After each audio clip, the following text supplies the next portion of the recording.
Ирээнээс ирсэн зочдыг бурайд уламжлалаар ухтаа авлаа. Үүний дараа болсон уулзалтаар тээвэр, логистик, үйлдвэрлэлийн салбарт хамтын ажиллагааны асуудлыг хэлцлээ. Тэд их сонирхож байна. Энд ирээд харж ярилцаж санал солилцох зорилготой иржээ. Манай уулзалт үнэхээр үр дүнтэй боллоо гэж бодож байна. Цаашид бид хотынхоо онцлог газруудыг харуулж Улаан үд ямар хот болохыг дахин нэг таниулах болно. Бид 2011 оноос хойш ах トゥ хотууд бөгөөд энэ хамтын ажиллагаа шинэ түвшинд гаргана. Хот хоорондын харилцаа улам сайжрах ёстой. Энэхүү альчилсан гол зорилго нь ирээн улаан үд чиглэлийн нислэгийг нээх юм. Энэ чиглэл нь худалдаа эдийн засаг болон бусад салбарын хамтын ажиллагааг өргөжүүлэх боломжийг бүрдүүлнэ. Манай нисэх буудал бэлэн техникийн хувьд бүрэн тонологдсон. Чадварлаг баг ажиллаж байна. Хөөрч буух зурвас терминалуудыг бүрэн шинжилсэн. Бид 5 дугаар зэрэглэлийн агаарын эрэхтэй ийм нисэх буудал Оросын хэмжээнд 5хан байдаг юм.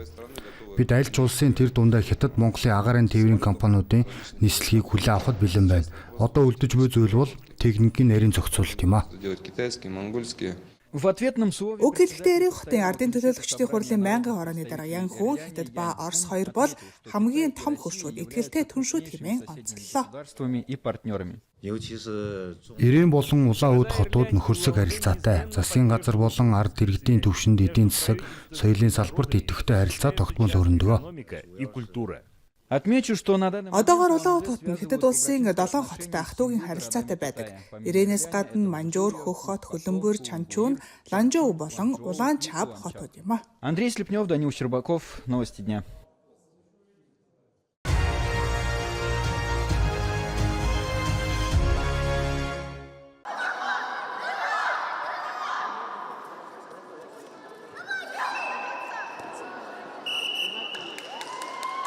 Улаан удад зохион байгуулагдсан самбо бүхийн тэмцээнд 9 баг оролцлоо. Нийтдээ 200 гаруй тамирчин бурайдын 6 аймагаас хүрэлцэн иржээ. Жишээлбэл Иравны аймгийн Сосново-Озерскоос ирсэн Олег Татаров анхны барилдаанда ялалт байгуулсан байна. Хүнд хүчтэй өрсөлдөгч байлаа. Гэхдээ тулаан сайхан болсон. Энэ тэмцээн 6 дахь жилдээ зохион байгуулагдаж байна. Энэ хугацаанд самбо спортыг сонирхогчдын тоо ирсэн нэмэгдэжээ. Одоогоор бурайд улсад 3000 гаруй хүн самбогоор хичээлж байна. Яаж байна? Хөл дээр бос мэхээ гэж. Мундаг өрсөлдөгч байлаа, хүчтэй. Жаахан техникл дутж байна. Тэмцээний сэтгэлдээс хуваалцаач. Хэлэх үг алгуу, сэтгэл санаа янзын сайхан байна. Ядарвуу. Тэглээ. Энэ амаргүй спортоор охид бүсгүүчүүд ч хичээлдэг. Самбогийн 3 дахь тэмцээндээ орж байна. Эрдэнэ давгүй оролцсон. Хожигдох явдал байлгүй яах вэ? Ягаад заавал энэ төрлөөр хичээллэх болсон бэ? Мэдхгүй юм аа. Ээж авал явуулсан. Надад таалагдсан. Би бүгч барилддаг. Энэ төрөл ер нь амьдралд хэрэг болох уу? Бие хамгаална. Гудамжинд өөрийгөө хамгаалчихна. Самбо бол хаанч бие хамгаалчих спортын сайхан төрөл шүү дээ. Гол нь давталж болохгүй тийм үү? Тийм ээ. Орос албаны улсын бүс нутгуудаас бурайд нь самбо бүхийн хөгжил сургалтаараа тэргүүлэгчдийн нэг юм. Энэ спортыг сургуулийн биеийн тамирын хичээлд хүртэл оруулжээ. Өнөөдрийн тэмцээн бол сургууль бүрт самбо нэртэй улсын төслийн хүрээнд болж байна. Энэ бол Оросд хэрэгжиж буй маш сайхан төсөл бөгөөд олон сурагчдыг хамруулж чаддаг юм. Өдөр ирэх тусам илүү олон сургууль самбоны сургалт явуулж хүүхдүүд хичээллэж байна. Зөвхөн хөвгүүт биш, охид ч идэвхтэй оролцож байгаа нь үнэхээр сайшаалтай. Манай ардын хурлын дарга Владимир Павлов залуу байхдаа самбогоор хичээлдэг байсан. Энэ спорт үүнд амьдралдаа улс төрж хүний хувьд өсөж дэвшихэд тус болсон гэж боддог. Тиймээс бүгд самбоор хичээлж хүүхдүүдэд энэ сайхан спортоор хичээлүүлэхийг уриалж байна. Тэмцээний шилдэг тамирчид Хабаровск болох Алс дорндын авраг шалгаруулах тэмцээнд оролцох эрх авна.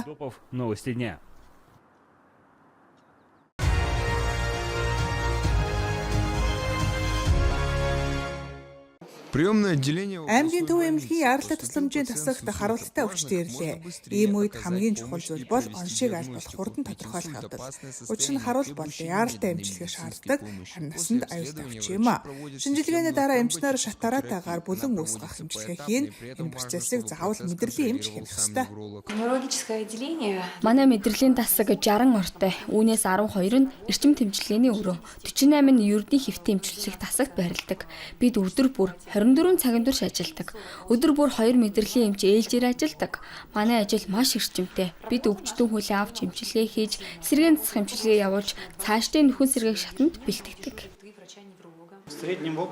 Манай мужид жилд дунджаар 8500 орчим харуултын тохиолдол бүртгэгддэг. Тэдгээрээс 1500 орчим хүн манай судасны төв дэмжлүүлдэг юм. Манайд мэдрэл судлалын болон мэдрэлийн мэдцэлийн тасгууд ажиллаж, мужийн өнцөг болон бүрээс ирсэн хүмүүс энд хаалгаанд ордог. Жилдээ дунджаар 130-аас 150 хаалгаа хийгдэг. А после лечения пациента Эмчилгээний дараа өвчтнүүдийг сэргээн засах тасаг руу шилжүүлдэг. Зарим нь энд алхах, ярих, өөрөө шүдээ явах, хооллох, товч дарах зэрэг дахин суралцж байна. Зарим нь эмчилгээний биеийн тамирын хичээл идэвхтэй оролцож байна. Эрхүүгийн 6 дугаар эмнэлгийн бааз дээр орчин үеийн сэргээн засах төхөөрөмжийн иж бүрэн зохицуулбар ажилладаг. Өвчтөн бүрт зориулсан тусгай хөтөлбөр боловсруулдаг.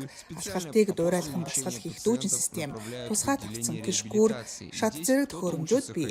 Энэ бүхэн өвчтөнгө буцаан бүрэн дүүрэн амьдралдаа эргэж ороход чиглэгдсэн.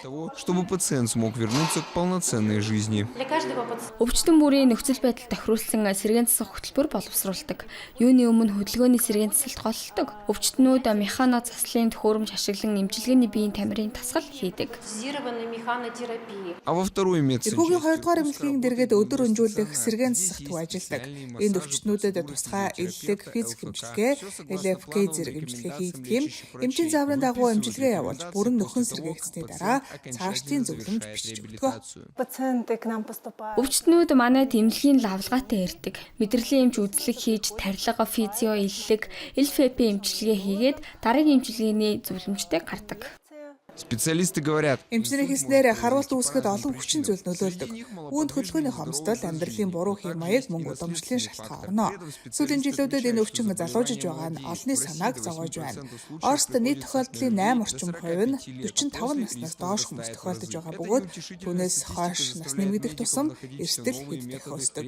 Ийм нөхцөл байдал эмчнэрт илүү үр дүнтэй сэргээх шин аргуудыг нэвтрүүлэх, за мөн харуултын анхны шинж тэмдгийг хэрхэн таних талаар илүү их мэдээлэл түгээхэд хүргэж байна.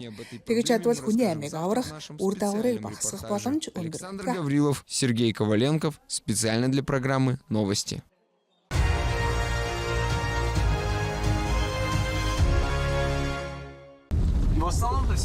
Ер нь манай энэ тосгон ийм л байдалтай оршин тогтнож байна да.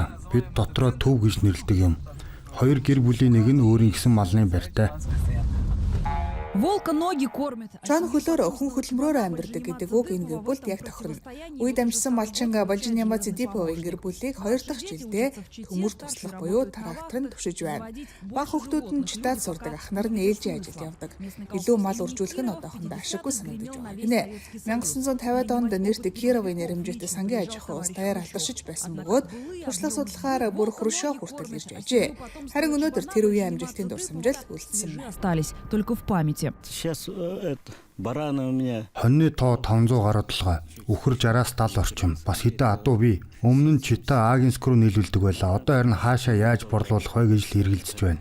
С парнями договариваться все. 3 месяца 3 сарын өмнө тэр залуучууд нь эхлээд харьцаад ирэх гэж тохиролцжээ. Андрей Дагестанаас нисж ирсэн, Владимир Улаудаас хүрэлцэн ирсэн, харин Нямбо нутаг орно орхиогүй уугуул нэгэн. Тэр өөрөг хариуцлага сайн мэднэ. Өвс бэлтгэх, мал арчлах, эцсийн бүтээгдэхүүний чанарыг хянах бүгд түүний ажил. конечного продукта. Энэ ажил надад сонирхолтой, амьдралын маань нэг хэсэг юм. Би энэ дунд өссөн болохоор бүгдийг нь мэднэ. Хот руу явах оролдлого байсан ч эргээд нутаг руугаа татагддаг. Энэ бол миний чаддаг, мэддэг, хайрладаг зүйл юм. С большой Тэд ирээдүйд барих үйлдвэрлэлийн цехын газрааж сэтгэл шингэн сонгожээ. Это знание значит. Энэ бол бидний багада явдаг байсан хуучны цэцэрлэгийн байр. Бид энэ байрыг худалдаа авч цех болгохоор шийдсэн. Ханыг буулгаж технологич авчирч зураг төслийг нь гаргуулсан. Удаан хилцсэний эцэст нутагтаа буцаж ирээд бүтээе гэж шийдсэн юм. Вернуться на родину и созидать.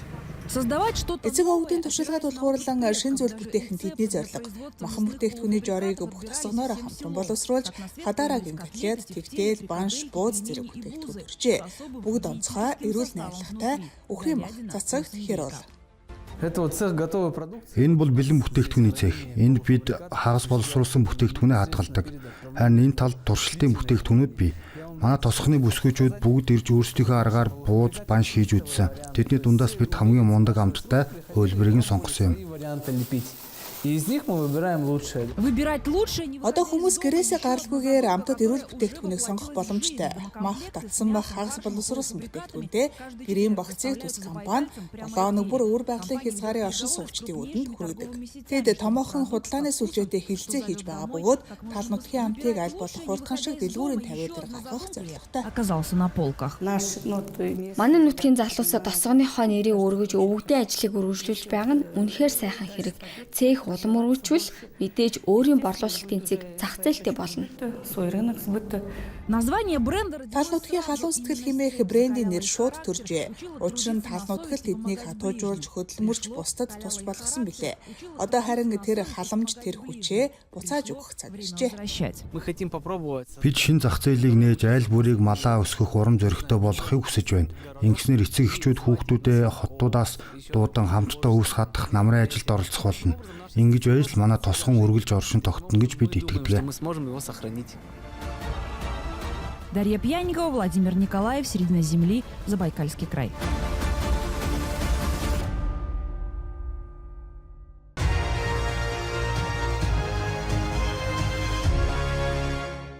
Ярмарка проводится уже... Якутын загас нэртэй үзэсгэлэн худалдаа энэ жил 15 дахь удаага зохион байгуулагдаж байна. Энэ арга хэмжээ нь нутгийн иргэдийн хувьд намрын хамгийн хүлээлттэй үйл явдлуудын нэг хэвээр байна. Энэ удаа Булун, Жиганск, Уст-Янск, Дээд болон Доод Колимын аймагуд мөн Якутск хотоос нийт 11 загас агнуурын аж ахуй боловсруулах үйлдвэр оролцжээ. 6 или 7 лет уже. Толоод дахь жилдээ дараалал оролцож байна. Ихэвчлэн ряпушка, чир, мөн оомүл зардаг юм. Илүү хүртээмжтэй чанар сайтай байдаг. Ийм төрлийн ярамгийг жил бүр зохион байгуулах хэрэгтэй гэж боддог. Бид дэмжиж байгаа шүү. Подобного рода ярмарки. Да. Приветствуем. На прилавках чир. Лангуун дээр чир, нэлма, муксун, ряпушка, крас, түнчлэн утсан давсалсан болон бусад нутгаас авчирсан загаснууд кижууч, кета, фарел, сёмга зэргийг худалдаалж байна. Худалдагчдын хэлснээр ийм ярамг нь бүтээгдэхүүнээр сувтагчлах, зах зээл гаргах чухал боломж болдог. Своей продукции. Бид энэ ярмагт анх удаа оролцож байна. Жиганскаас ирсэн намрын загсаа давсалсан бүтээгдэхүүнээ худалдаалж байгаа. Жил бүр намар бидний иргэдэд загас нийлүүлэхээр илгээдэг. Хүмүүс сайн худалдаж авч байна. Манай нутгийнхан загсыг их хайрладаг. Покупатели Хэрэглэгчид загсын шинэлэг байдал төрөл зүйл олон байгаа сэтгэл хангалуун байна. Нээлтийн өдөр ирсэн зочдод тоглолт, строганина болон индигирка хэмээх хойд нутгийн уламжлалт салат бэлтгэх мастер классыг үзүүлжээ. Ялангуяа залуучуудын хувьд ийм мастер классууд их чухал юм. Учир нь зарим нь урд нь анхаардаггүй байсан байж болно. Бүтээгдэхүүний төрөл олон, сонголт их байгаад баяртай байна. Би хувьдаа хилтгэх их дуртай. Хүссэн зүйлээ авлаа. Чирч худалдаж авсан. ярмарка рыбы Якутии. Якутын загас ярмаг дахин загасчид боловсруулах үйлдвэрүүд хойд нутгийн амттан дурлагдсыг нэгтгэлээ. Боломжтой ёсоор арга хэмжээний хүрээнд бүгд найрамдах Якут улсын загасны аж ахуйн салбарыг хөгжүүлэлт хувь нэмэр оруулсан иргэдэд төрийн болон салбарын шагнал гарт туллаа.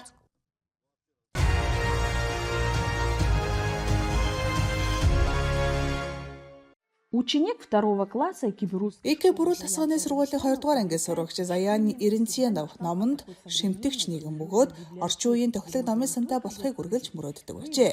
Тэнд зөвхөн ном уншаа зогсохгүй интерактив төхөөрөмж ашиглан суралцах боломжтой. Шинэ үеийн компьютер, таблет, боловсролын тоглоом, шинэлэг цахим төхөөрөмжүүдтэй энэхүү номын сан Заян төдийгүй арга хэмжээнд оролцсон бүх зочдыг гайхшрууллаа. Үнэхээр гоё юм аа. Надад их таалагдлаа. Анх удаа л ирлээ. Тэр цагаан толгоор заасан хэсэг ямар гоё юм бэ? Ямар ч их номтой юм. Бас дээрэс нь Harry Potter, Stalker гээд орчин үеийн номнууд ч байна. Тэр өдөр эки бүрэлчүүдийн хувьд шин загварын номын сангийн нээлт ба уг номын санг халимгийн ардын яруу найрагч зөвлөлт холбоотолсын зохиолчдын холбооны гишүүн төр нийгмийн нэр сэтгэлтэн Орсын албаны улсын соёлын гавьяат ажилтан Анжи Эрдниевич Тачиевийн нэрэмжид болгосон 2 баяр давхцсан өдөр байлаа. Энэ бол манай 5 дахь шинэ загварын номын сан. Жил бүр манай номын сангууд засварлагдаж орчин үеийн техник хэрэгслэр тоноглогдож байгаад бид бахархаж байна. Үүнд бид оролцож ялалт байгуулж чаддаг Оросын албаны улсын үндэсний төслүүдийн ач тус их бий. Номын сангийн шинжилгээний гол зорилгоудын нэг нь тосгоны иргэдэд интернетээр дамжуулан мэдээлэлд хялбар нэвтрэх боломж олгох, мөн бүх насныхан зориулсан бүтээлч соёлын орон зай бий болгох явдал юм а. Номын сангийн захирал Донара Барановагийн хэлснээр тус байгууллага хүүхэд залуусын хувьд илүү тухтай сонирхол татгуйс орчныг бүрдүүлэхийг зорж байгаа. Энд зөвхөн ном уншихаас гадна төрөл бүрийн сургалт сонирхолтой үйл ажиллагаанд оролцох боломжтой. Манай номын сангийн фондод бараг 3,000 гаруй шинэ ном нэмэгдсэн. Уран зохиолын төрөл олширсан. Мөн бид орчин үеийн түүх, хууль зүйн болон сэтгэл судлалын чиглэлээр чанартай шинэ бүтээлүүдийг авсан. Хүүхдийн болон шинээр бий болсон тул хүүхдийн уран зохиол, толгичиг, нэвтрхий тол, 3D ном, аудио ном зэрэг олон шинэ зүйл нэмэгдсэн. Шинэ үеийн номын санд тухлаг уншлахын танхим, coworking bus, хурал, сургалтын заал, бүтээлч болон боловсролын дэвшилтэт технологиуд бүгд багтжээ. Энэ номын сан тосгоны иргэдийн соёл, боловсролын төв, хүн бүр өөртөө сонирхолтой зүйл олж болох газар болохоор төлөвлөгдөж байна. Ийм сайхан орчин үеийн номын сантай болсондоо баяртай байна. Ирж ном уншиж байна. Сайхан тухтай газар байна.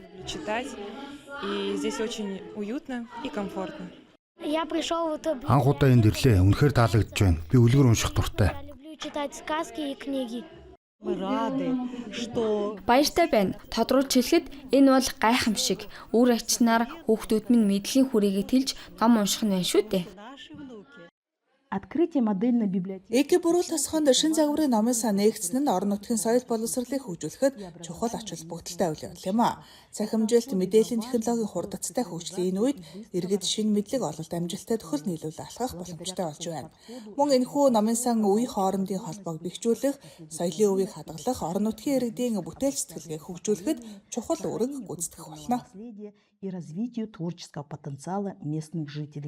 Донара Бимбинова, середина земли, Калмыкия.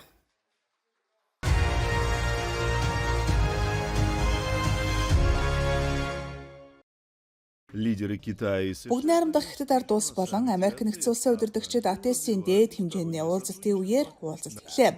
Харин Ханчжоу хотод хоёр талын хамтын ажиллагааг орон нутгийн түвшинд хөгжүүлэх чиглэлээр ажил өрнөж байна.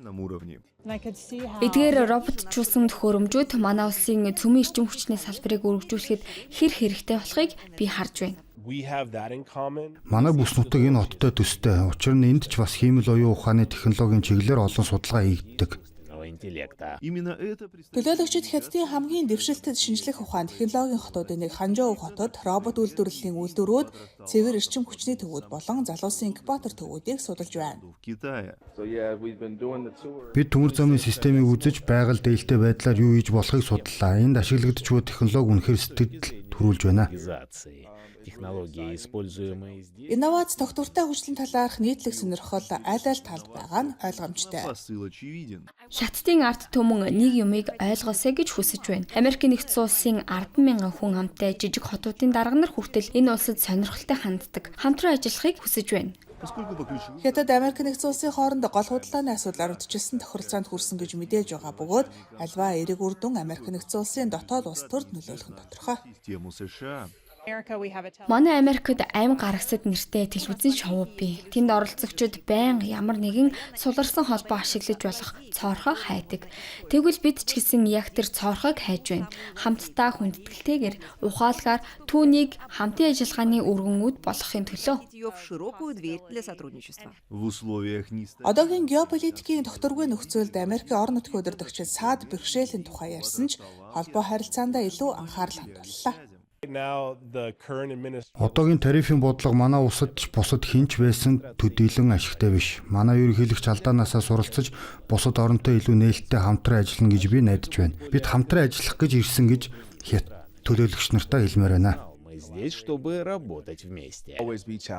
Асуудал байсаар л байх болно. Тиймээс бидэнд хамгийн чухал зүйл бол хамтын ажиллагааны сэтгэлгээг үргэлж хадгалж явах явдал юм.